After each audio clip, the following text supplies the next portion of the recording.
when there is a timing issue on Garrett's end, you'll go, not me. Ah, That wasn't me. You ready, Scotty B? Why are you looking at me? Because yesterday you burped. Yeah. So we wanted to make sure you were ready. Do you want to continue where you left off? I'm gas-free. Okay. All right. But you're angry today, so that we'll just get past that. I think you're over it. I am over it. But look at Garrett. Garrett still looks like he's seething. Yeah, Garrett. I'm not seething. It's just I hate being the scapegoat. You know what it is? It's when I'm not here, it's easy to throw someone under the bus, a la Scotty and Scary. So now that I'm here, they get all jittery and go, well, Garrett, well, I'm here now, so you can't throw me under the bus when something that you guys obviously did. I mean, we can if you did something. Well, it just shows that when I'm not here, it happens. Special addition to the podcast, by the way, Kimberly, Kim. Hi, Kim. What's up? Hi, Kim. You get to witness a family fight. No, wait a minute. I'm not here to fight. Garrett technically got thrown under the bus because he threw Scotty under the bus, right?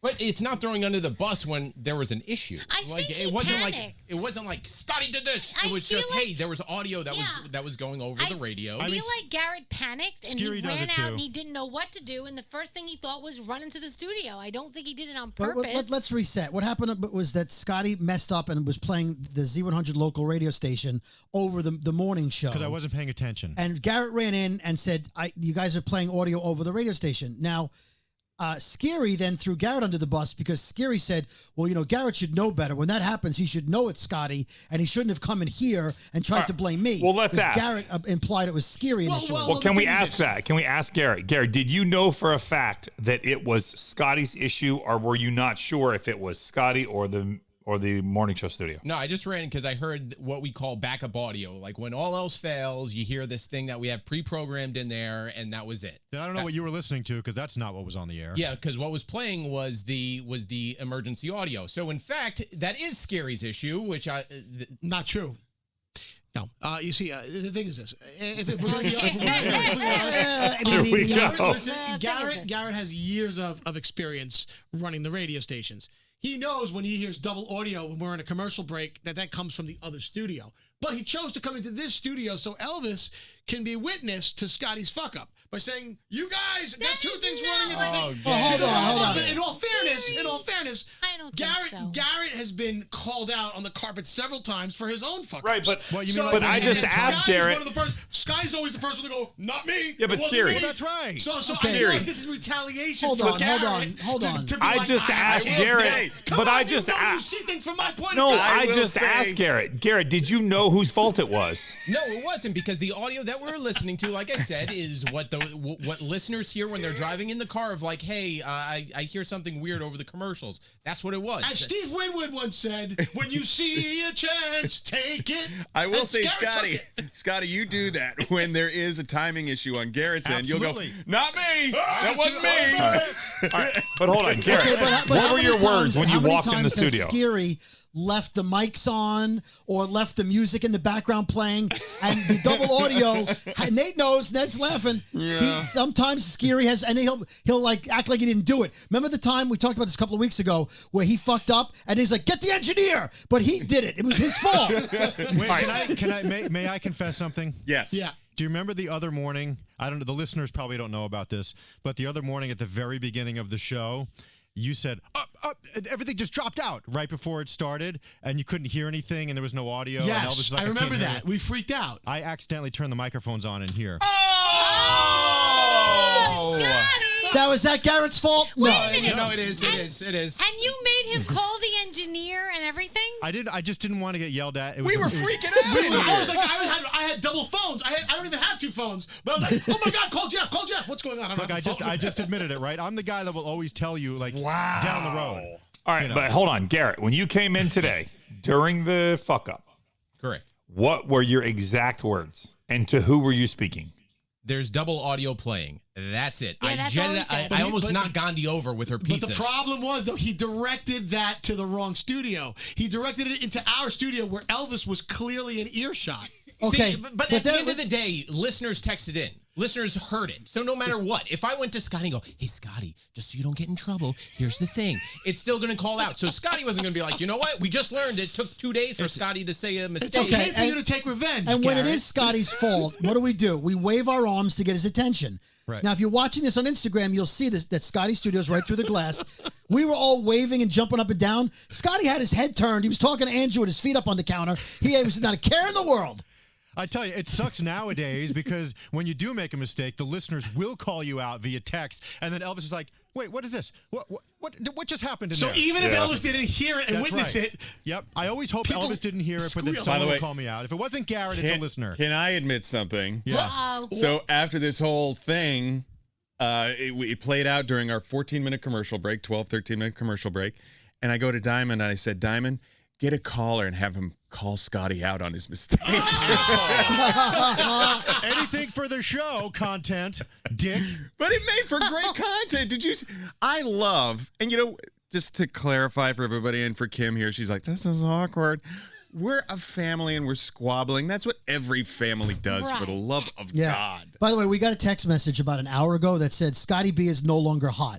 So I wrote back, like, why? Why is Scotty B no longer hot? Messed up. And he wrote back, the girl wrote back, I assume, and she said, guy could have been either or, yeah. And they said, a guy who can't admit he's wrong is no longer attractive in my eyes. Okay. Well, I mean, I said it was my fault. I said I was distracted, so you should still love me. You said it was your fault after you blamed me. Right. No. You said it was Garrett's fault, but yes, I messed up. So you don't get both credits, all I said is you were trying to get me in trouble, is all I said. You know what? The radio station's on fire, and you know what? Let me think. I'm going to get Scotty in trouble for this. Hey, I murdered someone, but I'm mad at the cop for ratting me out and arresting me. Fuck you all. I kind of see where Scotty's coming from here. I honestly don't think he did that. I honestly think he was in panic mode. Remember when Okay, wait a minute. You remember when Scary Jones, shoved me against the wall because you panicked because there was no sound? Yeah, that was my fault too. See, that was Scotty's fault. But I don't think you shoved me into a wall on purpose. I think you were in panic mode and didn't know what to do. I think Garrett didn't know what to do, came running out of the studio and was just like, oh, shit, I got to let them know what happened. And he just ran into the studio. Okay, how many times when Elvis is not in the studio, we realize the mistake was human error? And we all agree, like, just say it was a glitch. And the minute Elvis walks back in, Scary goes, hey, just want to let you know it was Scotty.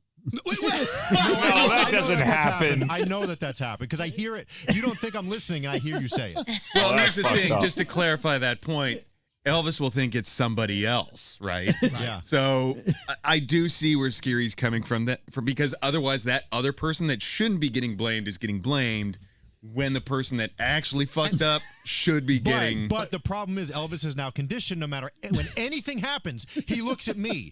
When it's something that I couldn't possibly have done. Here's the thing. What you got to tell yourself is because you're the most responsible person. That's why he looks to you. Maybe you can correct it, Scotty. But then it falls down, and then Scotty goes, hey, Dick, you messed up. Well, yeah, and because so it doesn't stop. I have no one to turn to, so I have to absorb all of it. Elvis will look at me, and I'll just point to Garrett's studio, and then everyone's like, oh, okay. Yeah. Oh, okay. Yeah, see? And then I'm sitting there twiddling my thumbs going, hey, guys, what's up? I have no idea. I'm getting thrown under the bus. And to Garrett's credit, like, I will text him when that stuff happens, and he's like, Garrett, I know I fucked up. I'm sorry. I didn't pay it. Whatever. Yeah.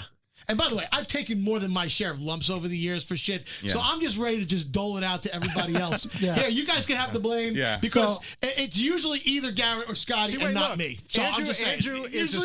Andrew's distracting me again. Andrew, what is the distraction you're this time? the catalyst. He's bringing you coffee? What a day. I'm sorry. Throw it on him. Throw it on him. I would gladly dump this all over his damn head. Here I am being nice, going out getting coffees for people. Nate. I'm paying you back. And what do these douchebags have to say? Oh, you're distracting him. Can I just say, Andrew, with a few exceptions, we are in a room full of snitches. Yeah. A room in here, out there.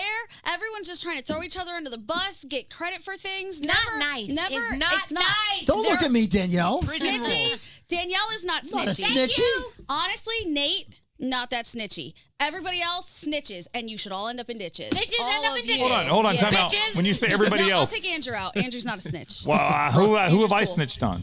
Well, hang on, Froggy. Hang on. I do remember the day that you said, whatever anybody tells me, I tell Elvis. Yes. But you know what? You said the same thing, Hold on. Nate. If you talk shit, hold on. I will say, I'll admit that. If you talk shit on Elvis, I'll tell him.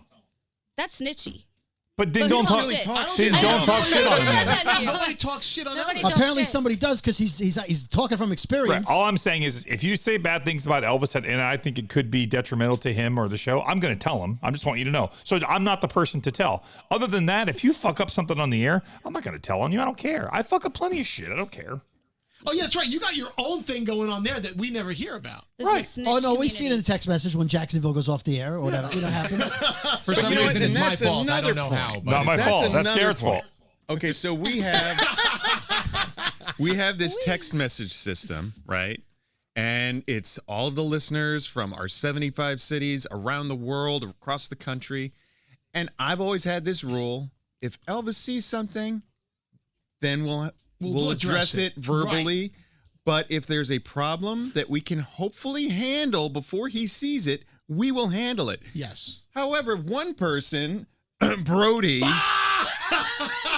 will say, hey, Philly's off the air. Does anybody hear anything? Like, don't get Elvis in a bad mood. Fix the problem and then say we're handling it. By the way, I know the time you're talking about, and I wanted to punch Brody in the face. Hold on. Hey, yes, I punching. physically punch you. But I mean, like, I was. It's like what I literally never said take that. a breath.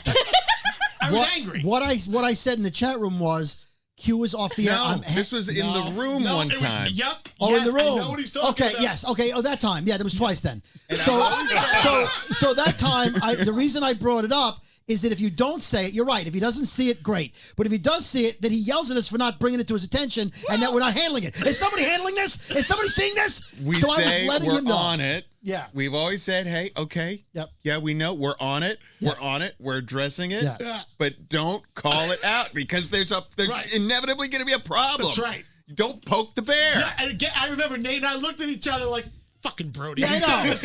I know, but it was 20 messages. How is he not going to see it? If he sees it, then we tell him we're on it. But right. don't. Okay. All right. Yes, once in 24 years, I made a mistake. Okay. Have it on tape. Oh, God. One time. Dear God. One time, maybe twice. Hey, Brody's making a stunning admission that he made an error. No, you know what? I'm going to make an admission. I'm going to make it because we're making admissions now. Are we? I wasn't going to do that. So, throw people under the bus, really. No, it's on me. There are times, I work from home. A couple of days a week, I work from home. And the first thing I do is log into the text messaging days program. a week. Hey, I've been working at home for 2 years, but still, I admit I've been at home for 2 years. A couple of days a month. Hold on. I was here 4 days last week, and I'm already on my second day this week. The fact that you can have those numbers is what's hilarious. Right. I'm increasing. Listen, you go to Detroit every 2 weeks. No, I don't. Yes, you do. Right, hold on. Nice Listen, I have no issue with the fact that you worked at home, but you just said, quote, I work at home a couple days a week. I mean, that's like me saying a couple of 4. All right, because on your All right, so the first thing I do is I log into the text messaging program so I can start responding to people and see if there's any problems. Cat right? on the keyboard. Well, on my phone. Right. Okay, either one. Right. I log in on my phone. In fact, I go to sleep with it open so that first thing in the morning, I can see the text messages and get my day rolling. Right.